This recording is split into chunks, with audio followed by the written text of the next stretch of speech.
Hello friends, you are watching your favourite educational channel spreading brains. तो आज हम पढ़ेंगे साइंस का चैप्टर का नाम है form and movement in animals. So let's start. तो पहले हम लोग चैप्टर के थीम को समझते हैं। चैप्टर का थीम क्या बोलता है? Form and movement in animals. तो फॉर्म एंड मूवमेंट का मतलब क्या है?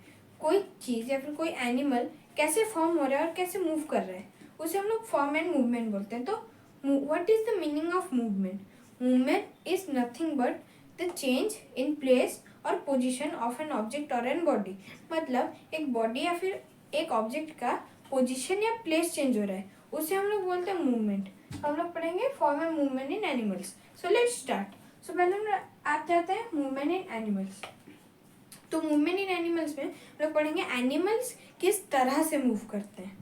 तो पहले दो तरह के एनिमल्स होते हैं, जिनका कि बैकबोन होता है, जिनका कि बैकबोन नहीं होता है। तो जिनका बैकबोन होता है उनको बोलते हैं वर्टिब्रेट्स। तो vertebrates are the animals who have backbone. जैसे कि फिश हो गया, उसके बाद डॉग हो गया, या फिर ह्यूमन भी हो गए, तो वो है वर्टिब्रेट्स। इनवर्टिब्रेट्स जैसे कि जिनका बैकबोन नहीं है, जैसे कि अर्थवर्म, स्नेल, कॉकरोच, इन सबका बैकबोन नहीं है, तो ये है इनवर्टिब्रेट्स। तो वर्टिब्रेट्स हम लोगों ने तीन तरह के एग्जांपल लिया, movement in fish, movement in birds और मूवमेंट इन स्नेक्स। तो आपको पता होगा एनिमल्स बहुत तरह से मूव करते हैं। कोई जंप करके जाता है, कोई वॉक करके जाता है, कोई स्विम करके जाता है, उसके बाद कोई फ्लाई करके जाता है। तो मूवमेंट इन फिश, फिश किस तरह से जाता है? फिश जाता है स्विम करके। आपने देखा होगा फिश का स्ट्रीमलाइंड बॉडी होता है, या फिर ऐसे बॉडी होता है जिसमें कि वो पानी के अंदर से पानी को पूरा पानी के बीच से जाता है, जिसका कि उसका जो स्ट्रीमलाइंड बॉडी होता है वो पानी को काट के जाने में मदद करता है। तो पानी को तो हम लोग काट नहीं सकते, मतलब उसका स्ट्रीमलाइंड बॉडी होता है जिससे कि वो पानी के बीच से जाता है। तो उसे वो होता है मूवमेंट इन फिश। और उसमें और एक फिश में और एक क्वालिटी है कि उसके फिन्स हैं। फिन्स मतलब बहुत हमारे स्किन की तरह उनके फिन्स होते हैं, जो कि उनके हाथ के हिसाब से काम करते हैं, जो कि बहुत पतले पतले पॉलीथीन की तरह लेयर से, बोन से लगे हुए होते हैं। तो उनके टेल्स भी होते हैं। तो टेल्स उन्हें बूस्ट देता है और फिन्स उन्हें हेल्प करता है स्टेबल रहने के लिए। तो ये है मूवमेंट इन फिश। तो दे रहा था मूवमेंट इन बर्ड्स। तो बर्ड्स कैसे मूव करते हैं? बर्ड्स तो फ्लाई करके जाते हैं। कैसे? उनका दो विंग्स होते हैं जो कि फ्लैप करता है, जो कि ऐसे ऐसे आपने देखा होगा, बर्ड्स ऐसे ऐसे अपने विंग्स को फ्लैप करते हैं जिससे कि वो फ्लाई करके जाते हैं। और उनका बोट लाइक बॉडी होता है, जैसे ऐसे होता है, ऐसे ऐसे ऐसे ऐसे ऐसे ऐसे टाइप का बॉडी होता है। उनका बोट टाइप का बॉडी होता है, जो कि वो एयर से ऐसे ब्लू करके जाते हैं, एयर के साथ उड़ उड़ के जाते हैं। आपने देखा होगा बहुत सारे जहाँ पे कि high region, high pressure, atmospheric pressure areas होते हैं, वहाँ पे बर्ड्स हवा के साथ उड़ उड़ के जाते हैं। कोई बर्ड्स ऐसे होते हैं, ऊपर उड़ रहे होते हैं, हवा आता है तो वो उसी के साथ बह के चले जाते हैं। तो ये है मूवमेंट इन बर्ड्स। तो मूवमेंट इन स्नेक्स, आपने बहुत सारे स्नेक्स को देखा होगा कि वो ज़मीन में ऐसे ऐसे क्रॉल करके जाते हैं। तो ज़्यादातर स्नेक्स तो स्विम भी करते हैं या फिर क्रॉल करते हैं। आपको अभी डाउट हो रहा होगा तो क्रॉल का मतलब क्या है? क्रॉल का मतलब है रेंगना। जैसे कि आपने देखा होगा अर्थवर्म को, अर्थवर्म कैसे रेंगता है? उसके कुछ हेयर लाइक स्ट्रक्चर होते हैं जिससे कि उसको ग्रिप मिलती है। तो वो ऐसे शॉर्टनिंग, लेंथनिंग, ऐसे वो जब अपना लेंथनिंग करता है तो उसका रियर पार्ट, उसका जो फ्रंट पार्ट है उसे आगे बढ़ाता है, उसके बाद उसका रियर पार्ट को फिर से शॉर्टन कर लेता है। ऐसे करके वो अपना मूवमेंट को कंटिन्यू करता है, जिससे कि वो आगे भी जाता है, वो पीछे भी आ सकता है। तो मूवमेंट इन स्नेक्स वो क्रॉल करके जाता है वेव लाइक स्ट्रक्चर में। जैसे कि यहाँ पे ऐसे ऐसे जाता है, तो एक फिश इधर है, ऐसे करके ऐसे करके ऐसे उसका मूवमेंट कंटिन्यू होता है। तो वो ऐसे वेव लाइक स्ट्रक्चर में जाते हैं, जिसको कि हम लोग बोलते हैं क्रॉलिंग। तो then are the invertebrates. So what are invertebrates? Invertebrates are the animals which doesn't have backbones. Invertebrates वो animals हैं जिनका कि backbone नहीं होता है। तो अर्थवर्म, स्नेल और कॉकरोच। तो मूवमेंट इन अर्थवर्म। तो मूवमेंट इन अर्थवर्म में अर्थवर्म कैसे मूव करता है? आपने देखा होगा उसका बॉडी थोड़ा स्लाइमी टाइप सब्सटेंस से कवर हुआ होता है, जो कि उससे उसके जो बॉडी को प्रोटेक्ट करता है किसी भी डस्ट या फिर किसी भी सैंड पार्टिकल से, उसको प्रोटेक्ट करता है। तो अर्थवर्म तो एक स्नेक टाइप का ही एनिमल है, तो लेकिन उसका जो मूवमेंट होता है वो स्नेक से थोड़ा डिफरेंट है। स्नेक जैसे कि ऐसे मूव करके जाता है, लेकिन अर्थवर्म ऐसे सीधा है, अर्थवर्म ऐसे सीधा है तो वो ऐसे शॉर्टनिंग करेगा। आपने स्प्रिंग को देखा होगा, आप स्प्रिंग को ऐसे पकड़िएगा, खींचे, आप जब खींचोगे स्प्रिंग को तो स्प्रिंग को जब आप छोड़ोगे तो वापस अपने स्टेट में आ जाता है। तो वैसे ही अर्थवर्म भी मूव करता है, वो अपने फ्रंट पार्ट को आगे लेता है, रियर पार्ट को फिर ऐसे कर लेते हैं। तो यहाँ पे देखिए ये है, तो इधर उसका एक पॉइंट दे देते हैं। यहाँ पे है अर्थवर्म का फ्रंट पार्ट, तो फ्रंट पार्ट को आगे बढ़ाते हुए मैं रियर पार्ट को इधर है तो ऐसे जाएगा, इसका रियर पार्ट इधर पे ही रहेगा। इधर पे हम लोग एक डॉट देते हैं, इधर पे ही रहेगा। इसका जब फ्रंट पार्ट आगे जाएगा तो उसके बाद अब ये अपने रियर पार्ट को कॉन्ट्रैक्ट करेगा। तो ये है मूवमेंट इन अर्थवर्म। और इसके कुछ हेयर लाइक स्ट्रक्चर भी होते हैं जो कि इसे हेल्प करते हैं लोकोमोशन में। तो आप अभी सोच रहे होगे, so what is locomotion? Locomotion is the ability of changing the place और द पोजिशन। तो मूवमेंट का मतलब चेंज इन प्लेस और position of an body, locomotion मतलब the ability to change the place और पोजिशन। कि आप अभी बोलोगे हम लोग अभी लोकोमोशन में, मैं अभी आगे बढ़ रहा हूँ तो मैं अभी लोकोमोशन में हूँ, मैं अभी पीछे जा रहा हूँ, मैं अभी लोकोमोशन में हूँ। लेकिन मूवमेंट मतलब मैं यहाँ पे हूँ, मैं यहाँ पे आ गया, ये है मूवमेंट। मैं यहाँ पे था, यहाँ पे आ गया, तो ये है मूवमेंट। तो आते हैं मूवमेंट इन कॉकरोच। तो आपने देखा होगा कॉकरोच के तो 6 लेग्स होते हैं। तो कॉकरोच का यहाँ पे आप इमेजिन कर लीजिए, ये वाले मैं जो डॉट्स दे रहा हूँ, यहाँ पे कॉकरोच का एक पैर, यहाँ पे और एक पैर, यहाँ पे और एक पैर, यहाँ पे और एक पैर, यहाँ पे और एक पैर, यहाँ पे और एक पैर, तो 6 लेग्स हो गए। तो कॉकरोच के तो 6 लेग्स हो गए। तो कॉकरोच कैसे मूव करता है? पहले उसके जो 3, 1 2 3, तो इसको पहले आगे बढ़ाता है, इसको आगे बढ़ा के ये जो 3 लेग्स होते हैं ये वही जगह पे रहते हैं। तो जैसे कि आप देख सकते हैं ये है, ये इधर है, ठीक है, ये ऐसे है। इसका जो ये वाला पार्ट है ये इधर ही रहेगा, इसका जो ये 3 पैर है ये इधर ही रहेंगे, लेकिन इसका जो पीछे का पार्ट है वो आगे बढ़ेगा। उसके बाद ये इधर रहेगा, फिर ये आगे बढ़ेगा। तो ऐसे करके कॉकरोचेस मूव करते हैं, जिसमें कि इनके 6 पैर होते हैं और इनका बॉडी बहुत ज़्यादा लाइट वेटेड होता है। जैसे कि ये फ्लाई भी कर सकते हैं। इनके आउटर कवरिंग्स में इनका जो आउटर स्केलेटन भी बोलते हैं, इनको बॉडी पोस्चर देता है। इनमें की जो कि विंग्स होते हैं, बहुत सारे पतले पतले पॉलीथीन जैसे विंग्स होते हैं जो कि इनको हेल्प करते हैं फ्लाई करने में। तो हमने तो अभी खत्म किया मूवमेंट इन एनिमल्स। देन आते हैं मूवमेंट इन ह्यूमन बीइंग। तो ह्यूमन बीइंग कैसे मूव करते हैं, तो ये थोड़ा इंटरेस्टिंग होगा, तो चलिए पढ़ते हैं। तो मूवमेंट इन ह्यूमन बीइंग्स में कुछ बेसिक इंपॉर्टेंट ऑर्गन्स आते हैं या फिर कुछ बेसिक इंपॉर्टेंट स्ट्रक्चर्स आते हैं जो कि ह्यूमन बींग्स को स्टैंड होने के लिए हेल्प करते हैं। तो पहला आता है स्कल।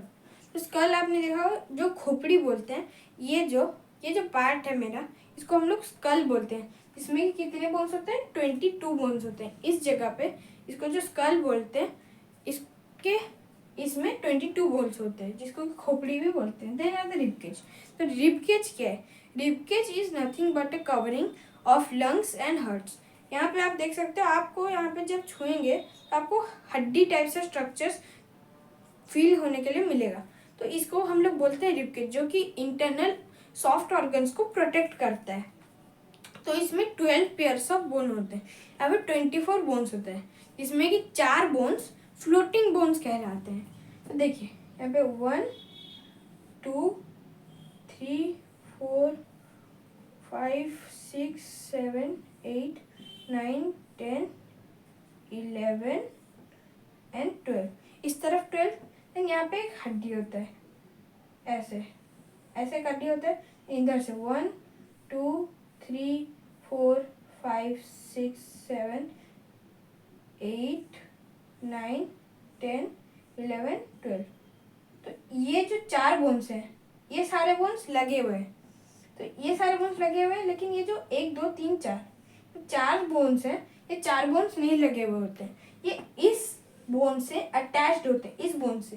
तो ये जो यहाँ पे जो पार्ट है इसको स्टेर्नम बोलते हैं, जिसमें कि सारा रिबकेज का बोन्स लगा हुआ होता है। और ये जो 4 बोन्स हैं या फिर 2 पेयर्स ऑफ बोन्स हैं, इसको बोला जाता है फ्लोटिंग बोन्स। तो ये हो गया हमारा रिबकेज। देन आता है बैकबोन। तो बैकबोन मतलब आप अभी आपके पीठ में छू के देखिए, पीठ के बीच में तो आपको कुछ मतलब हार्ड सब्सटेंस, जैसे कि ऐसे ऐसे पूरा सीधा, यहाँ पे कुछ होल्स होते हैं जिसको हम लोग बोलते हैं वर्टिब्रेट्स, जो कि 33 स्मॉल बोन से बने हुए होते हैं। एक बोन जो कि हमारे पूरे बैकबोन के लास्ट में होता है, उसे हम लोग मेनली काउंट नहीं करते, लेकिन टोटल मिला के 33 बोन्स होते हैं। हमारे बैकबोन के लास्ट बोन को छोड़ के 32 बोन्स होते हैं। तो यहाँ पे कुछ ऐसे होल्स टाइप के स्ट्रक्चर होते हैं जो कि 33 स्मॉल बोन से बने होते हैं, उसे हम लोग बोलते हैं बैकबोन। तो देन आते हैं लिम्स। तो लिम्स का मतलब क्या है? लिम्स मतलब जो पैर का नी से ऊपर, लेकिन आपके ये जो कमर से नीचे और नी से ऊपर, तो उसको हम ये वाले जगह को, ये वाले देख सकते हैं, ये वाले जो पोर्शन को हम लोग बोलते हैं लिम्ब। तो लिम्ब में कितने बोन्स होते हैं? 30 बोन्स। इधर 30 बोन्स, इधर 30 बोन्स। तो ये लिम्ब में, ये एक लिम्ब है, ये एक लिम्ब है, तो 15 बोन्स मिला के 30 बोन्स बनते हैं। तो देन आता है बॉल एंड सॉकेट जॉइंट। तो पहले हम लोग समझ लेते व्हाट इज जॉइंट। जॉइंट का मतलब आपको सिंपल वर्ड्स में समझ में आ रहा होगा, कोई चीज़ को जोड़ना। तो हो गया जॉइंट। ऐसे यहाँ पे देखिए, ये है मार्कर, इसको मैंने ऐसे किया तो मैंने इसको जॉइंट कर लिया। मैंने मार्कर के कैप को और मार्कर के एंड को जॉइंट कर लिया, तो ये होता है जॉइंट। तो हम लोग ह्यूमन बींग्स में पढ़ रहे हैं, तो ह्यूमन बींग्स में बॉल एंड सॉकेट जॉइंट, ठीक है। तो आपको मैं एक चीज़ समझाता हूँ। देखिए, यहाँ पे आप इमेजिन कर लीजिए, यहाँ पे एक ऐसा स्ट्रक्चर है, क्योंकि मैं मार्कर का कैप लेता हूँ। यहाँ पे एक बोन है, बोन ऐसे लगेगा, ऐसे ऐसे मूव होता है। ये बॉल है, ये सॉकेट है, यहाँ पे जो जगह है ये सॉकेट है। तो बोन यहाँ पे बोन ऐसे ऐसे मूव करता है। तो ये तो बॉल एंड सॉकेट जॉइंट, जिसमें कि आप एक प्रैक्टिकल कर लीजिए। ऐसे ये जगह, यहाँ पे एक बोन है, ये मेरा जो यहाँ से यहाँ तक है, यहाँ पे एक बोन है, ये एक बॉल एंड सॉकेट है। तो ये ऐसे ऐसे, ये जो बोन है ऐसे ऐसे मूव करेगा। यहाँ पे ये फिक्स्ड रहेगा, ये वाला जगह यहाँ पे फिक्स्ड रहेगा, लेकिन ये वाला जगह ऐसे ऐसे मूव करेगा। तो इसे हम लोग बोलते हैं बॉल एंड सॉकेट जॉइंट। तो देने थे पाइवोट जॉइंट। पाइवोट जॉइंट मतलब हमारा, आप इमेजिन कर लीजिए स्कल के बहुत सारी जगह में ये हमारा जो लोअर जॉ है ये खाली मूव कर सकता है, लेकिन हमारे जो बाकी सारे जो जितने भी बोन्स हैं वो मूव नहीं कर सकते। तो इसको बोलते हैं पाइवोट जॉइंट, जो कि एक जगह पे कनेक्टेड होता है और एक जगह उसका मूव करता रहता है। जैसे कि हमारे लोअर जॉ, जैसे कि ऐसे देखिए, ये वाला जगह, ये वाला सारा एरिया कोई भी मूव नहीं कर रहा है, बस ये वाला यहाँ से यहाँ तक जो कनेक्टेड है, ये वाला जगह यही मूव कर रहा है। आप ऐसे कीजिए, यहाँ पे आप अपना अंगूठा रखिए तो आपको फील होगा यहाँ पे कुछ मूव हो रहा है। तो ये है पाइवोट जॉइंट, क्योंकि हमारे स्कल को बोलते हैं। तो देना था हिंज जॉइंट। हिंज जॉइंट का मतलब ये वाला जो नी का जगह, इसे हम लोग बोलते हैं हिंज जॉइंट। हिंज जॉइंट का मतलब देखिए, एक बोन है, ठीक है, एक बोन और एक बोन के साथ कनेक्टेड है, लेकिन विथ कार्टिलेज। उसके बीच में कुछ थ्रेड लाइक स्ट्रक्चर्स होते हैं, जिसको हम लोग बोलते हैं, उसके जो टफ इलास्टिक पार्ट होता है उसे हम लोग बोलते हैं कार्टिलेज। तो ये हिंज जॉइंट जो कि बेसिकली हमारे इस जगह पे और इस जगह पे पाया जाता है। तो देना आता है last gliding joint. Gliding joint आप यहाँ पे देखिए, यहाँ पे आप टच करोगे तो यहाँ पे कुछ ज़्यादा हड्डी फील नहीं होगा। यहाँ पे ग्लाइडिंग जॉइंट होता है, जो कि एक्सरेज में आपने देखा होगा, यहाँ पे कोई भी हड्डी नहीं दिखाता, ये बीच में कोई भी हड्डी नहीं दिखाता। तो वो होता है ग्लाइडिंग जॉइंट, जो कि हमारे रिस्ट में फाउंड होता है। तो देना होता है हाउ बोन्स मूव। तो आपको पता होगा मसल्स, जो मसल्स होते हैं, ये है बाइसेप, ये है ट्राइसेप। तो मैं इससे आपको इजीली समझा दूंगा कि बोन मूव कैसे करते हैं। तो यहाँ पे ये बाइसेप है, ये वाला देखिए, ये बाइसेप है, इसके नीचे वाला जो है ये है ट्राइसेप, बाइसेप। तो ऐसे जब करते हैं तो हमारा जो ट्राइसेप ये फ्लैट हो जाता है, ऐसे हो जाता है। उसके बाद ये जो बाइसेप है ये पूरा बड़ा हो जाता है, फिर फूल जाता है। तो ये वाला जो जगह है, यहाँ पे जो हमारा थ्रेड लाइक स्ट्रक्चर ये वाले हड्डी को पकड़ा है, इस हड्डी को ऐसे खींचता है, ठीक है, इस हड्डी को खींचता है, तो ये वाला उसीलिए फूल जाता है। और यहाँ पे ये रिलैक्स होता है, क्योंकि ये ऐसे इसको रिलैक्स करता है। ये वाले जो थ्रेड लाइक स्ट्रक्चर है इसको रिलैक्स करता है, लेकिन ये वाला जो जगह है यहाँ पे जो हमारा थ्रेड लाइक स्ट्रक्चर है इसको ये खींचता है। तो आप यहाँ पे ऐसे करके भी काउंट कर सकते हो, ऐसे आप करके फील भी कर सकते हो कि यहाँ पे एक मसल लाइक स्ट्रक्चर जो कि इसको ऐसे है, यहाँ पे कुछ फील नहीं हो रहा है, लेकिन जब आप ऐसे थोड़ा पावर देते हो यहाँ पे कुछ एक चीज़ फील होता है, जो कि इसको ऐसे इसकी तरफ खींच रहा है।